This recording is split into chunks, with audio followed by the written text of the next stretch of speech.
What's up? How you doing? Warm day today. So we have my logger boots. Bought these a while ago. It took a while to break in, but now that they've broken in completely, they're very comfortable. So they're made by Georgia Boot, and tough leather, nice and thick.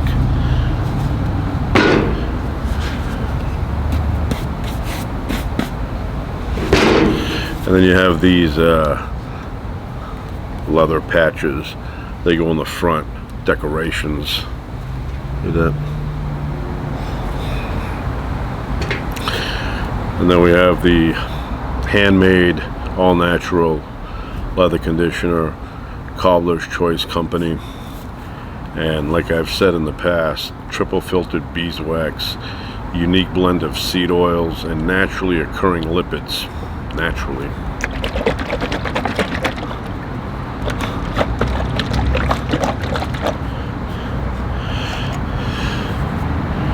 You got to keep your leather nice and soft. That way it lasts a long time. Leave it in there, let it dry for a few hours, and you're good to go.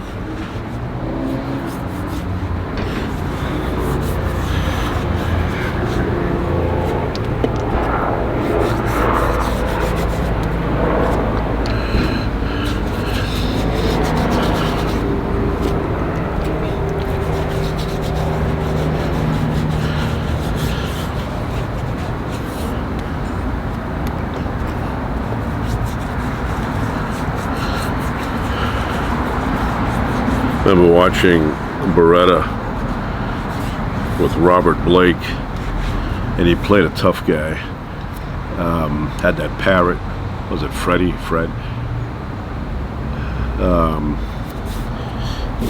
In the beginning of the credits, they always showed him wearing these disguises. Sometimes he would be an old woman.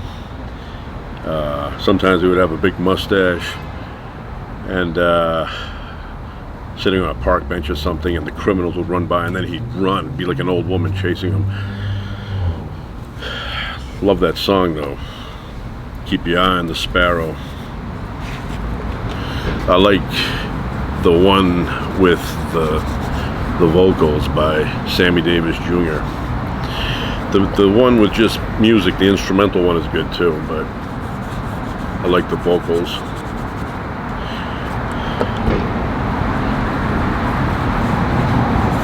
That was one of my shows to watch as a kid. Baretta. And you know what? By today's standards, it's a kid's show. You know, Robert Blake. Still alive.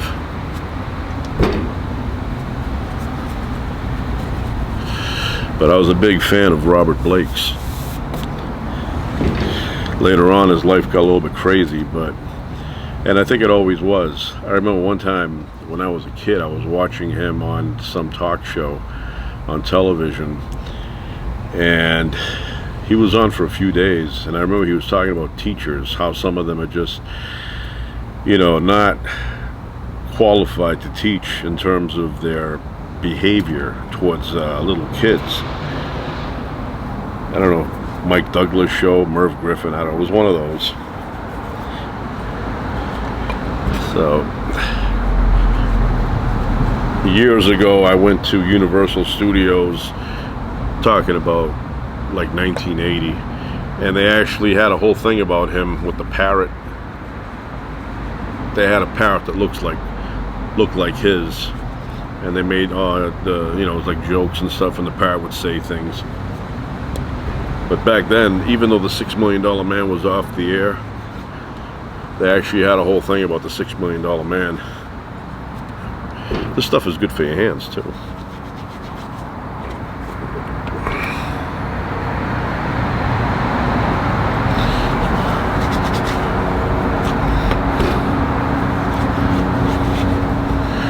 I love boots. Leather, they have to be leather. I'm not into this. You go now, you have to feel around and read, because they start making these boots out of vinyl or some cheap material, and they don't break in right.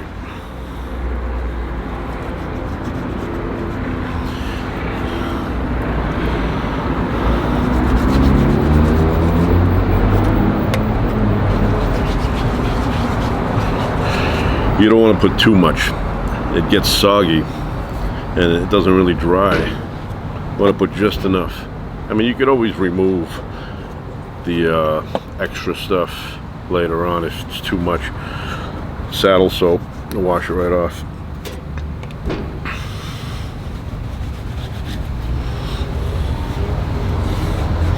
Look at that. And then you let it dry.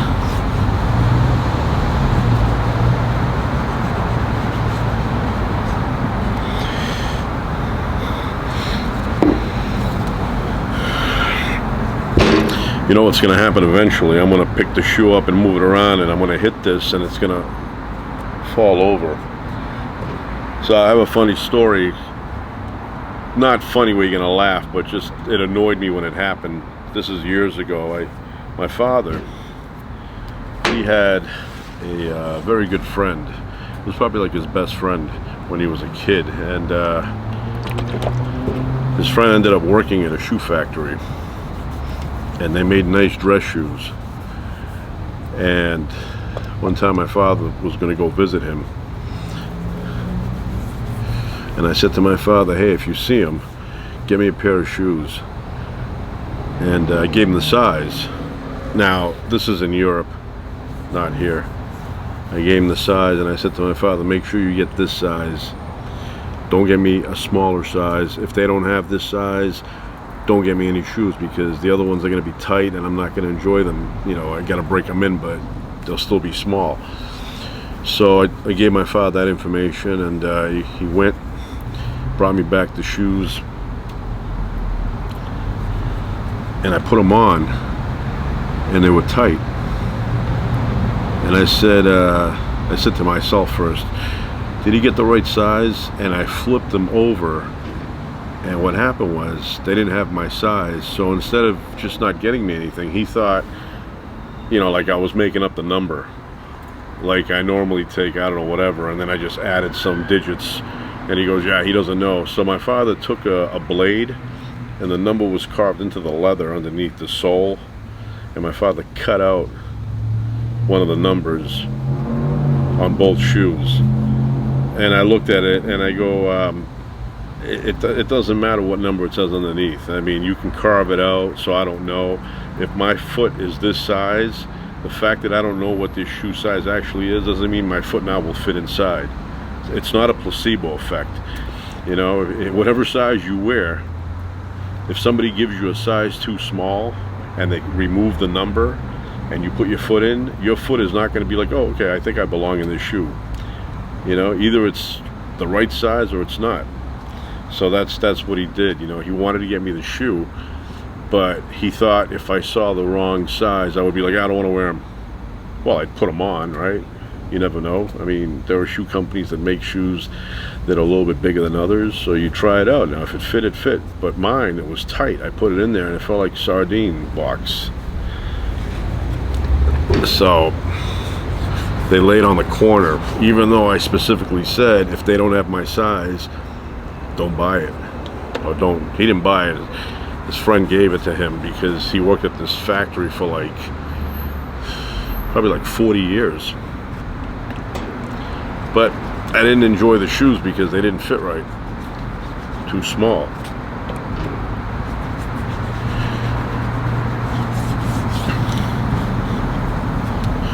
Now these boots here are very comfortable, but when I bought them, it took forever to break in. I walked up and down rocks. I went to the desert, I hiked, and they were okay, but they still felt a little bit tight. Now they're fine. That's why I don't like buying boots. You know, I'd rather change the bottoms and put new bottoms on, but you have to go to a good place. If you go to a cheap place, they'll put you the bottoms on and then you'll walk around, they start splitting around. You got to go to a place that has those machines, you know, with the heat, and to get a backup, get them stitched or nailed in, or both. You know, one time I had these hiking boots that, you know, were really nice, and I broke them in, had them for a while, and the bottom wore out. I didn't want to get them, I didn't want to get rid of them, so I ended up going to a cobbler, and I said, put me new soles underneath, and they said okay. So I went there, they glued them on. But a week later I went back, picked them up, and they looked good until I wore them and I went hiking, and I had to climb these rocks, and after, you know, an hour or so of climbing, I started noticing that they were coming apart. The bottoms were coming apart, and by the end of the hike, the whole side here was opened, and I tossed them. Got on my nerves. And I'll tell you another thing. Years ago, I had boxing shoes, boxing boots. They were made by Pony. Really nice, white leather. And I wore them everywhere. Eventually the bottoms, because they're thin, they wore out. And my father knew a cobbler who was very good. He knew his job. And I said to my father, can you tell this guy to put on some new soles? And my father said, sure. So he came to the guy, and I think it took him like a couple of weeks. Brought them back to me, and they were like really nice. Really, he did a really good job. They looked better when he fixed them for me than they did from the factory. And then I said to my father, how much did he charge for these things? And he told me, and the amount he charged, I could have bought new shoes and a couple of packs of gum. But they lasted a very long time after that, and I didn't have to break them in again. But that guy did a good job. So we you know, ended up paying what the shoe was worth if you bought it new. But it was worth it. Plus he put me better bottoms.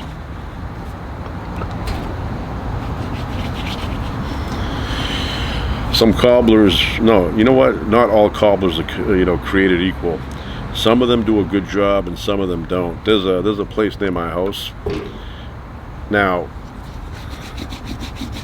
it seems like he's a good cobbler, and maybe he is, but two times I brought my shoes in there to fix, and both times after maybe a month or so, they started coming apart again.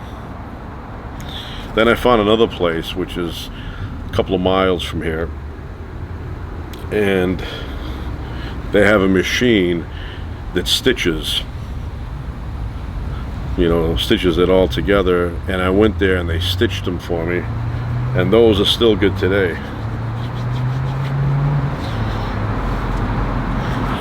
I'm a big fan of cobblers. I don't know, something about the occupation. My father had a friend who was a cobbler. This is in the old days. So this guy was old when I met him. I mean, my father was probably like in his late 30s.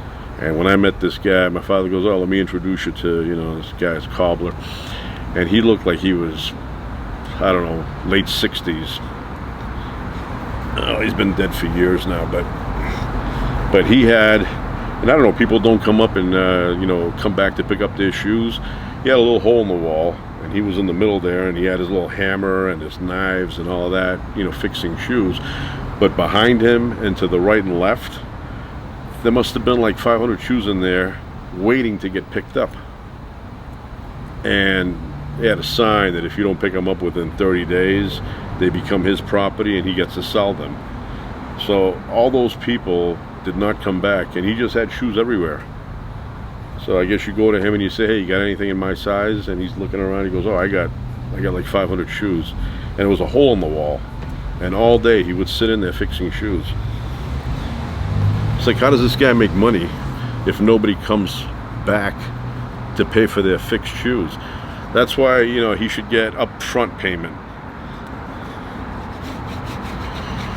You give him the shoes, he goes, okay, $100. Give me the $100, or give me $75, and that way I know you're coming back.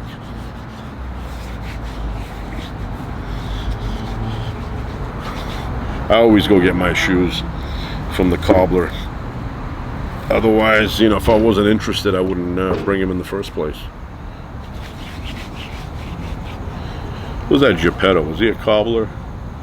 Kind of work did Geppetto do? You know, that's my favorite Disney character.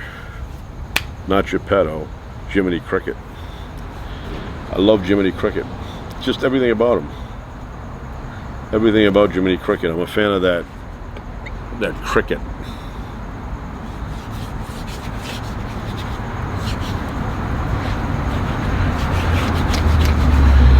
Yeah.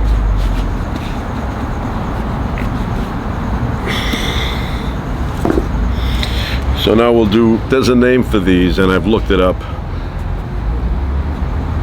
I don't know what the hell it is, but there is a name for these things. They're not tassels, no.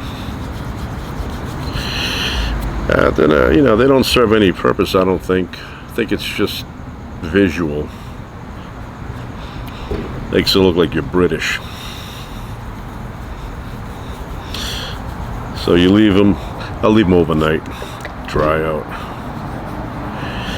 Today, I was reading the paper online.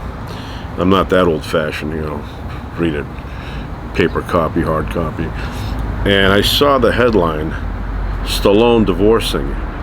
And you know when you read something that you're not really, you know, it catches you by surprise, you're not really aware of what's going on. At first I thought, it didn't sink in. I'm like, what is that? I had to do a double take. And then I read it, and I didn't realize there was a situation going on. Stallone divorcing after 25 years. Like 3 months ago, they were just talking about their 25th anniversary and how they want to be together forever. I should have known something was wrong when Jennifer Flavin's face, the tattoo, was replaced by Butkus the dog on Stallone's arm. Should have known something was up.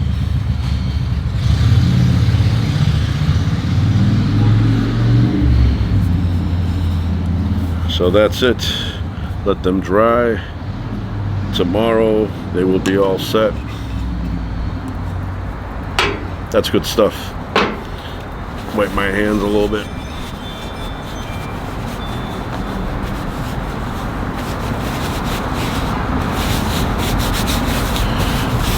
Make your hands soft too. They have a, it's not a bad, it's a, I don't know, like almost like oil-based paint. Has that kind of a smell, like with a hint of beeswax. Got a book here, Hunting and Gathering Survival Manual, 221 Bushcraft and Wilderness Survival Skills. Live off the land.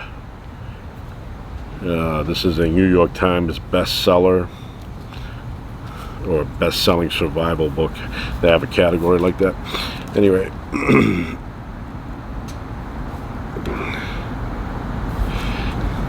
all kind of stuff in here. Now it opens up to this. I'm a big fan of dandelions.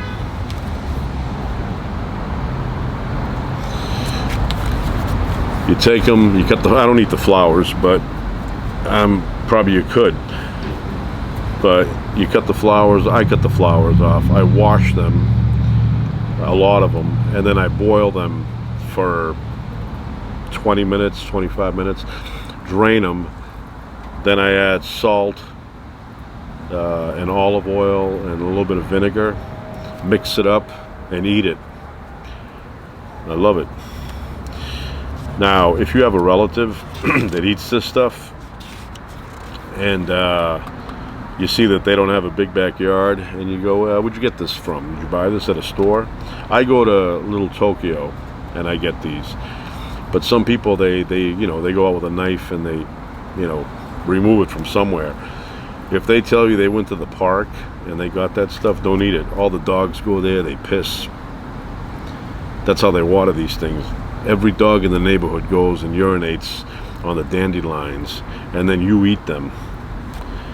So they have a whole section in here on something I would not touch in the wild because the chances of getting poisoned are very high. Mushrooms. In here they have the mushrooms you shouldn't touch because they can kill you. And just to be on the safe side, I wouldn't touch any mushrooms because there's just a high chance of eating the bad ones. Now these here are the poisonous ones.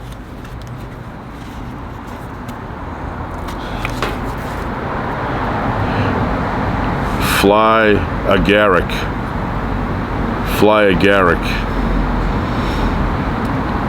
That looks friendly, but it's poisonous.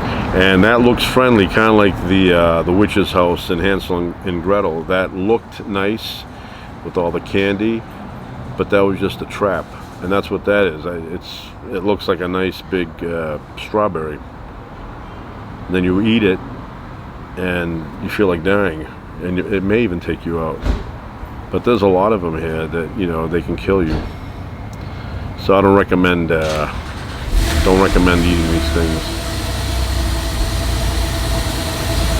There's other good ones, and then you have acorns. Acorns are very bitter if you just take them off a tree. I don't know how these squirrels eat them, but I remember one time when I was a kid, I opened up the acorn and I ate it, and it was tincture, whatever's in there. You have to put them in a barrel with water, let them sit, drain the water probably like a handful of times, and then they become tasty. So yeah, we had a couple of oak trees in my backyard years ago, and there was a time when the whole backyard was full of acorns. And they have a section in here about tasty animals. Hold on. It's somewhere in here. They recommend the possum. Look at that, handsome. They say it's not bad. Rabbit, they say, is pretty good. But the one that does not sound appealing, the bear. They say the bear has a greasy meat, very greasy. I don't feel like eating that. I don't know, there's somewhere in here. I was looking at it earlier. Oh, here we go. Here we go. So deer. It says the flavor for deer. Doesn't really tell you what it tastes like. It just says it produces rich red meat that is very nutritious. That doesn't tell me how it tastes. So what? Bear. The meat of a bear is rich and dark, but it can be a little greasy for some people there, for some palates. And then elk. Elk meat has a richer, bolder flavor than its whitetail cousins. That means nothing to me, I don't know. Moose, mild and tender. Many people prefer it to deer or elk meat. Now, I'll say this, I have had moose one time in my life about 16 years ago, and it was good. I liked it. It was very good.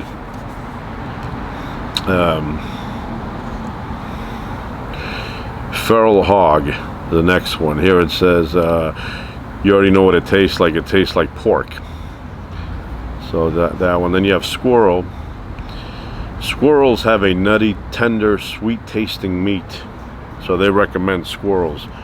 Rabbit, very lean, healthy, and delicious. So yeah, they have wild turkey, and it says very tasty when prepared right. Now when I read something like that, it's tasty if you prepare it right. It reminds me of my cat trying to sneak out. It reminds me of lamb. I hate lamb. But if you mention that to somebody who likes lamb, they always say, oh, you know what? You haven't tried it the way my wife makes it. My wife makes it with all this stuff. And I'm like, no, I've tried it many ways, and your wife is not, you know, from a different planet. It's going to taste like crap. Now, if you have to disguise it, then, you know, that's not the meat, that's the spices. So yeah, I do not like lamb. I'd probably starve to death if that's all that existed in the neighborhood during a crisis. I would not eat the lamb.